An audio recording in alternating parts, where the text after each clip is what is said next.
अभी तो वक्फ कानून आया है जिसको लेकर जबरदस्त बवाल आपने देखा। सोचिए यूनिफॉर्म सिविल कोड जब आएगा तब क्या होगा। यह सवाल इसलिए उठा है क्योंकि प्रधानमंत्री नरेंद्र मोदी ने हिसार में वक्फ और समान नागरिक संहिता को लेकर केंद्र सरकार के नए एजेंडे की एक झलक दिखाई है। उन्होंने कहा कि वक्फ के नाम पर लाखों हेक्टेयर जमीन पूरे देश में मौजूद है और इस जमीन से बेसहारा मुस्लिम महिलाओं को, बच्चों का भला होना चाहिए था, लेकिन ऐसा नहीं हो रहा है। उन्होंने कहा कि अगर वक्फ की जमीनों का इस्तेमाल ईमानदारी से होता तो मुसलमान नौजवानों को साइकिल के पंक्चर बनाकर जिंदगी नहीं गुजारनी पड़ती। पहली बार प्रधानमंत्री मोदी ने वक्फ को लेकर इस तरह का सख्त बयान दिया है। और सिर्फ यही नहीं, प्रधानमंत्री मोदी ने वक्फ कानून के बाद समान नागरिक संहिता को लेकर जो कुछ कहा है उससे अंदाजा लगाया जा रहा है कि केंद्र सरकार का अगला एजेंडा देश में समान नागरिक संहिता को लाना है। प्रधानमंत्री मोदी ने यूसीसी को देश के सभी नागरिकों की जरूरत बताया। कहा कि इसे धर्मनिरपेक्ष नागरिक संहिता कहा जाना चाहिए। कांग्रेस ने हमारे पवित्र संविधान को सत्ता हासिल करने का एक हथियार बना दिया। जब जब कांग्रेस को सत्ता का संकट दिखा, उन्होंने संविधान को कुचल दिया।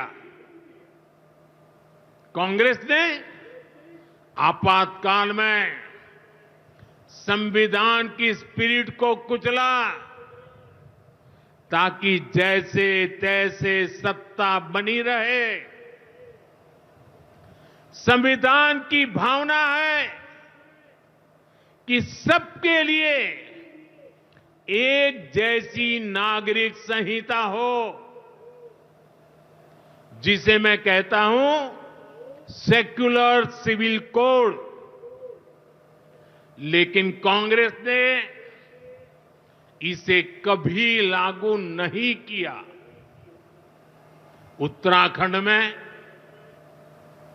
भाजपा सरकार आने के बाद सेक्युलर सिविल कोड, समान नागरिकता संहिता ये लागू हुई, डंकी की चोट पर लागू हुई।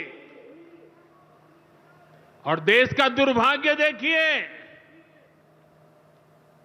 संविधान को जेब में लेकर के बैठे हुए लोग, संविधान पर बैठ गए हुए लोग, ये कांग्रेस के लोग उसका भी विरोध कर रहे हैं।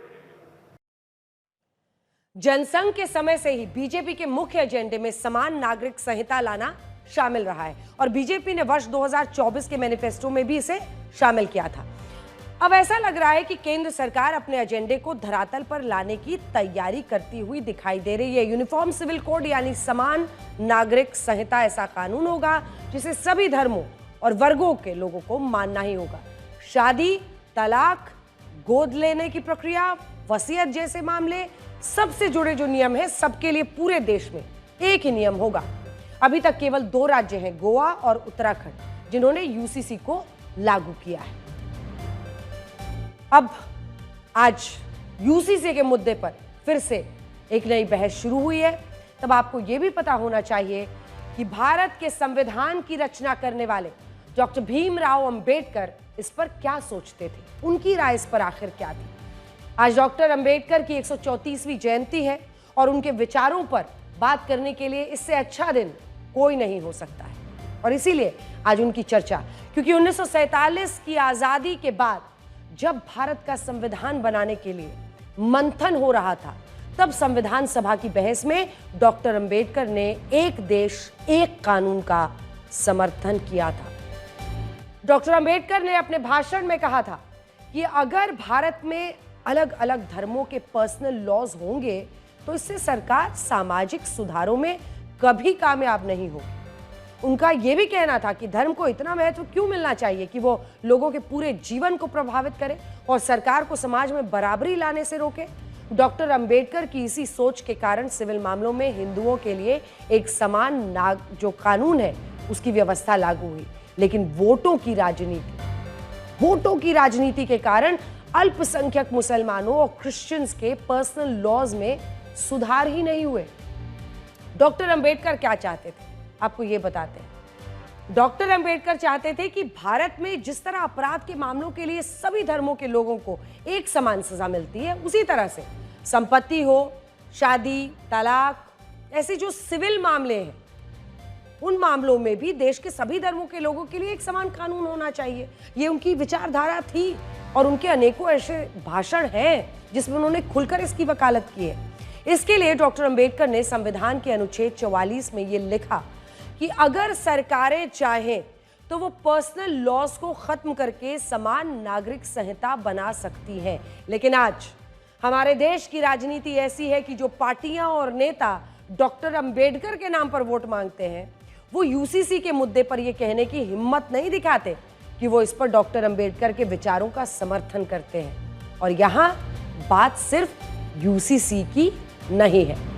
आज हमारे देश में महात्मा गांधी से भी ज्यादा डॉक्टर अंबेडकर की मूर्तियां हैं और बहुत सारे नेता इन्हीं मूर्तियों पर माला चढ़ा चढ़ाकर दलित वोटों को आकर्षित करने की कोशिश करते हैं। लेकिन क्या आपको पता है, डॉक्टर अंबेडकर कभी नहीं चाहते थे कि उनकी मूर्तियां लगाकर उनकी इस तरह से पूजा की जाए। 18 जनवरी 1943 को अपने एक भाषण में उन्होंने कहा था कि वो मूर्तियों के उपासक नहीं हैं, बल्कि वो मूर्तियों को तोड़ने में विश्वास रखते हैं। उन्होंने ये भी कहा था कि भारत में किसी को नायक बनाकर उसकी पूजा करना बंद होना चाहिए और इसकी जगह देश को असली मुद्दों पर गंभीरता से सोचना चाहिए। लेकिन हमारे देश में डॉक्टर अंबेडकर के इस विचार को किसी ने नहीं अपनाया। ज्यादातर पार्टियों ने डॉक्टर अंबेडकर की मूर्तियां लगाकर दलित और पिछड़े वोटों की राजनीति शुरू कर दी। आज हमारे देश में डॉक्टर अंबेडकर पर खूब राजनीति होती है, लेकिन ये भी सच है कि बाबा साहब भीमराव अंबेडकर को उनके मृत्यु के 34 वर्षों के बाद वर्ष 1990 में जाकर भारत रत्न से सम्मानित किया गया था। और ये भी तब हुआ जब देश में गैर कांग्रेसी सरकार आई, जबकि पंडित जवाहरलाल नेहरू और इंदिरा गांधी को उनके प्रधानमंत्री रहते हुए ही भारत रत्न मिल गया था। वर्ष 1990 में मंडल आयोग की सिफारिशें लागू होने के बाद ओबीसी को आरक्षण मिलना शुरू हुआ और यहीं से डॉक्टर अंबेडकर को राजनीतिक दलों ने अपने फायदे के लिए इस्तेमाल करना शुरू किया और उसमें कोई ऐतराज हमें भी नहीं है। ये अच्छी बात है कि इसी राजनीति के कारण कम से कम आज डॉक्टर अंबेडकर की इतनी बात हो रही है। लेकिन यहां हमें यह भी देखना होगा कि क्या हम डॉक्टर अंबेडकर के असली विचारों को समझ पाए हैं। क्यों? ये सवाल इसलिए क्योंकि डॉक्टर अंबेडकर ने भारत के संविधान में दलितों को, पिछड़ों को इसलिए आरक्षण दिया क्योंकि वो उनका उत्थान करना चाहते थे, उनको आगे की कतार में लाकर खड़ा करना चाहते थे, बराबरी की हिस्सेदारी चाहते थे, राजनीतिक हिस्सेदारी चाहते थे, हर जगह पर उनका हिस्सा चाहते थे। आरक्षण उनके लिए राजनीतिक मुद्दा नहीं था। लेकिन मौजूदा समय में लगभग सभी पार्टियों के लिए आरक्षण एक राजनीतिक मुद्दा है, जिस पर हर पार्टी अलग अलग जातियों को लुभाकर अपनी वोट बैंक मजबूत करना चाहती है। बल्कि जाति के आधार पर लोग अपनी पार्टियों के नाम खुलकर रखते हैं। और इसीलिए आज बड़ा सवाल यह है कि जो आरक्षण वंचित और शोषित वर्ग के उत्थान और मजबूती के लिए था, वो आरक्षण राजनीतिक पार्टियों के वोट बैंक की मजबूती के लिए कैसे इस्तेमाल होने लगा और हमारे देश ने भी इस राजनीति को आखिर कैसे स्वीकार कर लिया।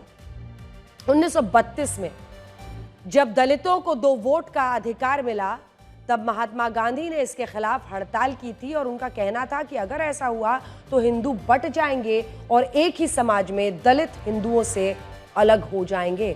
इस विवाद को सुलझाने के लिए जब महात्मा गांधी और डॉक्टर अंबेडकर के बीच बातचीत हुई, तब डॉक्टर अंबेडकर ने कहा था कि दलितों का उत्थान उन्हें मंदिरों में बिना आपत्ति प्रवेश देने या उनके साथ खाना खाने से नहीं होगा, बल्कि उनका ये उत्थान राजनीतिक सशक्तिकरण से होगा। और इसीलिए वो दलितों के लिए 2 वोट की व्यवस्था को सही मानते हैं। हालांकि महात्मा गांधी इसके खिलाफ थे और बाद में उनकी हड़ताल के कारण डॉक्टर अंबेडकर को उनसे समझौता करना पड़ा, जिसे पूना पैक्ट कहा जाता है।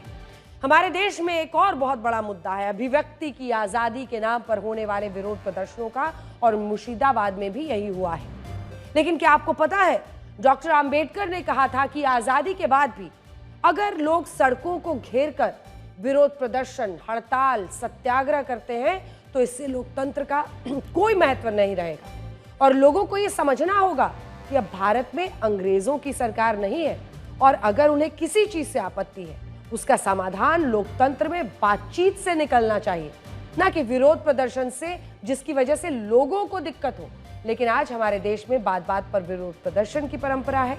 लोकतंत्र का महत्व इसमें क्या दब रहा है? इन सारी बातों का सार ये है कि डॉक्टर अंबेडकर ने जिस भारत की कल्पना की थी, आज हम उससे कोसों दूर हैं। मौजूदा राजनीति शायद डॉक्टर अंबेडकर के असली विचारों को आज भी समझ नहीं पाई। आज डॉक्टर भीमराव अंबेडकर की जयंती पर संसद भवन के परिसर में प्रेरणा स्थल पर उन्हें पुष्पांजलि अर्पित की गई और इस दौरान राष्ट्रपति द्रौपदी मुर्मू, प्रधानमंत्री नरेंद्र मोदी, विपक्ष के नेता राहुल गांधी, सोनिया गांधी, कांग्रेस अध्यक्ष मल्लिकार्जुन खड़गे मौजूद रहे। इस कार्यक्रम का एक वीडियो भी काफी वायरल हो रहा है, जिसमें दिल्ली की मुख्यमंत्री रेखा गुप्ता राहुल गांधी से कुछ कह रही हैं और राहुल गांधी भी उनकी बातों को बहुत ध्यान से सुन रहे हैं।